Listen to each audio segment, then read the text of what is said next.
Fala pessoal, beleza? Continuando aqui a nossa revisão, então, dos tópicos gramaticais de língua inglesa que a gente viu aí durante o curso. Agora eu vou passar pelo conteúdo das questões 5 e 6, ali dos exercícios que vocês fizeram em sala, tá? Vou passar pelo conteúdo primeiro, depois a gente vai para os exercícios. Então, o conteúdo exigido ali para a gente conseguir fazer esses exercícios é o conteúdo de modal verbs. Vamos dar uma relembrada deles. Então, o que são os modal verbs primeiro, né? Os modal verbs, eles são ali verbos auxiliares que eles podem expressar diferentes sentidos, como possibilidade, habilidade, permissão, obrigação, dedução, etc., alterando assim o significado do verbo principal. Os verbos que a gente viu em aula são can, could, may, might, must, shall, should, will e would. Tá? Vamos dar uma passada por eles e aí eu vou fazendo comentários, né, que a gente julgar necessários aí para o conhecimento deles. Então, algumas características dos verbos modais é que quando eles estão na terceira pessoa do singular, a gente não adiciona o S. Por quê? Porque não é usado o auxiliar do ou o auxiliar does, aquele S da terceira pessoa do singular, do verbo de ação, do verbo nocional, do notional verb, ele se refere ao uso do auxiliar does, que é usado na negativa e na interrogativa. O modal verb, ele não tem um auxiliar usado para ele, tá? Ele próprio é usado para formar tanto a negativa quanto para formular perguntas, sendo jogado no início da frase. Então, eu não falo she can't sing ou she can't sings. É she can't sing. Eu tiro o S do verbo nocional e o verbo modal também não tem o S. Eles sempre são seguidos por um verbo, né, na forma base, sem usar o infinitivo to. Então, eu não falo you should to study more. Eu simplesmente falo you should study more. E eu não uso o auxiliar, o do, does, o did, para formar perguntas ou negações. Então, a pergunta seria can you help me? O próprio verbo modal no início da frase. E a negação, you can't go there, ou you cannot go there. Né? O not vem junto ao próprio verbo modal. Quais são os principais, então? Vale a pena a gente ver. O can, que pode indicar habilidade. Como exemplo, she can swim very well. Ela nada muito bem. Permissão, you can leave now. Você pode sair agora. Uma possibilidade, it can be dangerous. This can be dangerous. Beleza? O could, que seria o passado do can, né, ele é usado algumas vezes na mesma circunstância. Então, por exemplo, uma habilidade expressa no passado. He could play the piano when he was a child. Ele sabia tocar o piano quando ele era uma criança. Ele tocava o piano quando ele era criança. Essa frase, né, deixa implícito que agora ele não toca mais. Né? Um pedido educado, né? Could you help me, please? Ou uma possibilidade. It could rain later. Ou seja, algumas parecidas, então com quem, outras nem tanto. O may ou might, ele serve para indicar permissão. You may enter the room. Ou uma possibilidade. She might be at the park. Eles são parecidos também. Tá? O must, ele é usado para indicar uma obrigação. You must wear a seatbelt. Ou quando eu vou deduzir algo de que eu tenho certeza. You must be tired. He's been working all day. He must be tired. He must be working. He's been working all day. É importante notar que, diferente do can, aqui atrás, né? Por exemplo, a negativa do can é can't. Ou você pode fazer alguma coisa, ou você não pode. You can or you can't. No caso do must, não. Quando eu faço a negativa must not, ou mustn't, ele não indica que eu não tenho a obrigação de fazer. Ele indica que é proibido fazer algo. You must not smoke here. Você não deve fumar aqui, você não pode fumar aqui. Quando eu não preciso fazer alguma coisa, ou seja, eu não tenho obrigação, aí a negativa é you don't need to. Por exemplo, you must wear a seatbelt. Eu poderia fazer a negativa, indicar que não existe essa obrigação de usar o cinto de segurança, no caso, que é o seatbelt. You don't need to wear a seatbelt. E não you must not. O you must not indicaria proibição, tá? Tomar cuidado aí com essa negativa, então. O shall, que é usado para dar sugestões. Shall we go for a walk? E ele é usado no inglês britânico para falar formalmente sobre o futuro. I shall return tomorrow. Eu devo retornar amanhã. Esse é um uso do shall ali, comum no inglês britânico, tá?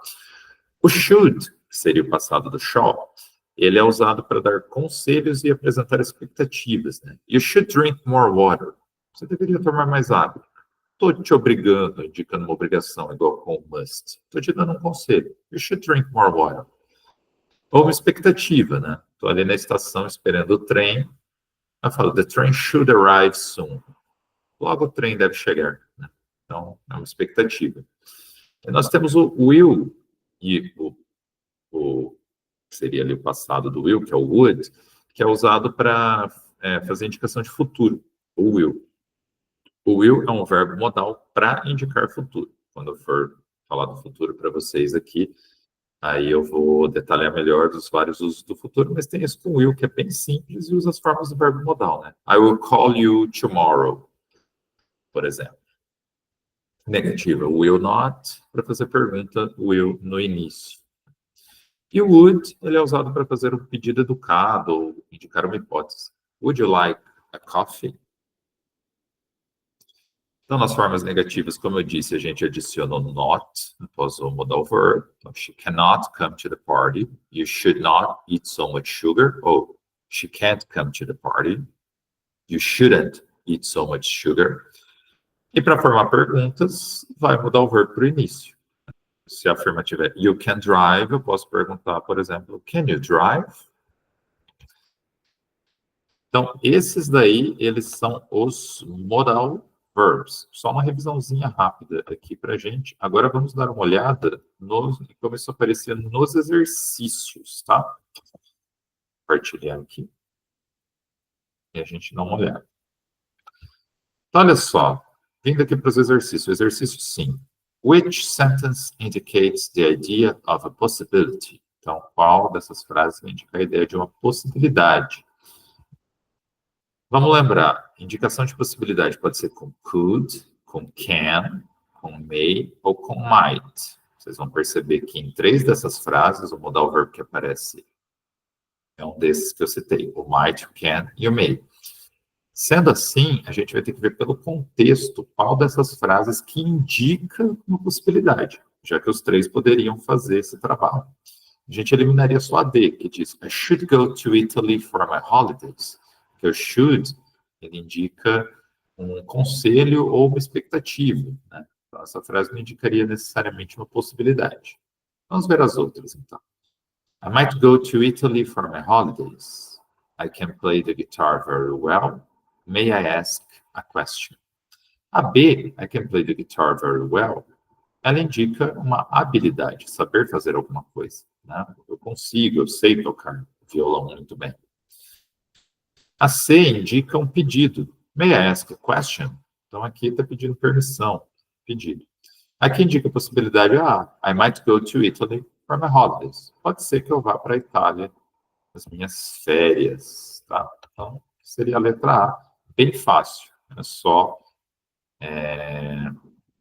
encontrar um modal verb, como tem vários aqui que poderiam fazer esse trabalho de indicar a possibilidade.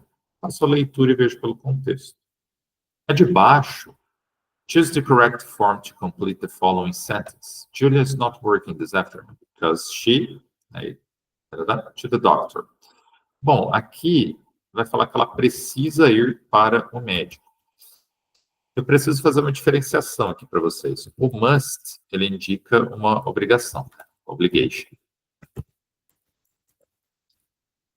Só que existe uma forma de indicar obrigação mais forte, que é aquilo que, por exemplo, uma obrigação, um compromisso que já está marcado em algo que já vai acontecer, eu tenho que fazer, que é o have to.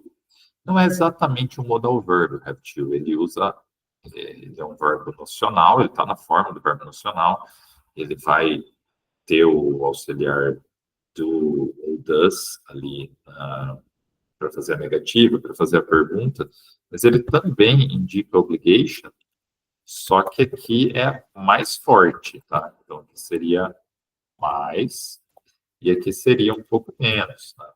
Então, vamos dizer, um exemplo. A pessoa foi ao médico. Aí o médico fala que ela precisa tomar um remédio, né? É obrigatório. Você tem que tomar esse remédio. You must take this medicine. Beleza. Só que assim, é uma obligation, no sentido de não é um conselho. Só que pensa bem, o cara foi no médico, o médico falou, você tem que tomar esse remédio, hein? Senão você não vai melhorar. Tá? A pessoa ainda se tem a opção, né, de tomar ou não. É uma obrigação, mas a pessoa pode chegar e não cumprir. You must take this medicine. Eu estou apontando como uma obrigação, tá? Mas a pessoa pode fazer ou não. Né? Só está indicado como algo que é bastante recomendável que ela faça. Agora, vamos dizer que eu tenho que ir ao médico. Eu já estou com a consulta marcada, né? E eu tenho que ir no dia seguinte. Aí eu não digo I must go. O I must go seria, putz, eu tenho que ir, cara. É obrigatório que eu vá, mas ainda não está marcado nada. Se já está marcado, já é uma obrigação ali, scheduled, né? Já está marcado, agendado, eu tenho que fazer mesmo, não tem mais jeito. Aí eu falo, I have to go to the doctor tomorrow. Né? I have an appointment.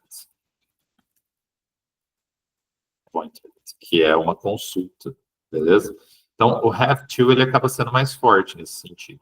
Por isso que nessa frase eu vou dizer, Julia is not working this afternoon, ela não vai trabalhar essa tarde, because she has to go to the doctor. Já está marcado, ela tem que ir. Então, lembrando, o have to, ele não é exatamente um modal verb na forma dele, mas ele tem um sentido parecido com o must, mas ele demonstra essa obrigação maior, algo já agendado, vai acontecer e é isso. Beleza, pessoal? Então, essa aí é a parte de modal verbs, revisãozinha rápida de modal verbs para vocês. Valeu!